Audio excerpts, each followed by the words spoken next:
Hello guys, तर स्वागत आहे 24 व्लॉग मध्ये. तर आज होता लगीन, बदलापूरलाच जायचा होता आणि यांच्या अजून काही नटा चालू. आमचे पण तयार झालेले, आम्ही दोघेही पण साड्या नेसलेल्या, जरासा वेगळा काहीतरी लुक करायचा. निघली सगळी तर 2 रिक्षा पुढे गेलेल्या आणि मामा गेलेला सीएनजी भरायला. तर आम्ही बसले. मामा सीएनजी भरून आला तर समोसा पण आणायला सांगितलेलं. मी मला भूक लागलेली. लगीन होता तर सालन निघलेलो, तरी पण गरम वाफा येत होत्या. आमच्या आधी रिक्षा गेलेल्या तरी पण आले नव्हते. आम्ही त्यांना थांबलो. नवरी होती तर नवरी जवळशी फोटो काढायला घेतलेलं. शैलेश मामा सगळ्यांचा फोटो काढ होता बारी तर गेलो आम्ही मांडवा. आईने आमच्यासाठी खुर्च्या पकडून ठेवलेल्या. तर मावशी सगळी आली ना, लगीन लागला एकदाशी. तर मावशीची बघा कशी फायरिंग चालू आली. आम्हाला लगेच आईस्क्रीम मनात ना पटत, तरी पण मी घेतलेली. तर आमचा भोक्का बघा उरणचा. थोडा वेळ बसलो ना, वरती गेलो लगेच फोटो काढायला. तर इथे सगळी मम्मी यांची मामीसा वगैरे भेटलेली, तर बोलत बसलेली. घेतला मग लगेच आई मम्मीचे मामी मामा सही फोटो काढायला. किंवा कारलं नव्हतं फोटो, तर आता सगळे काढून घेतलं ना, मग लगेच आम्ही पण घेतलं लगेच फोटो काढायला. नवरा नवरी लगेच गोंधळाला बसलेली. तर आम्ही गोंधळ बघायला गेले. नाही, आमची आई मामी वसाची ना मामा आहे. तर आम्ही सगळी बोलत बसलेलो,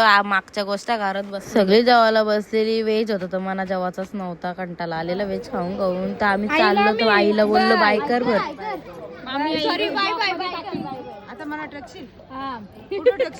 सगळ्यांना बाय वगैरे केला ना, निघलो आम्ही सोबत. आम्हीच निघलो. मग पुढे येणार असता नव्हतं माहिती. तर आमच्या माग 12 वाजून गेलेलं. तर मला नॉनव्हेज खायचं होतं, तर मी नॉनव्हेज घेतलेलं खायला. राईस मागवलेला, लय भूक लागत. अर्धा पार्सल घेतला मावशी यानं. निघलो लगेच घरी जायला. तर घरी आले तर यांचं चेंज वगैरे करत होता. तर चला इथंच ब्लॉग एंड करते. भेटूया नेक्स्ट ब्लॉग मध्ये. Bye bye.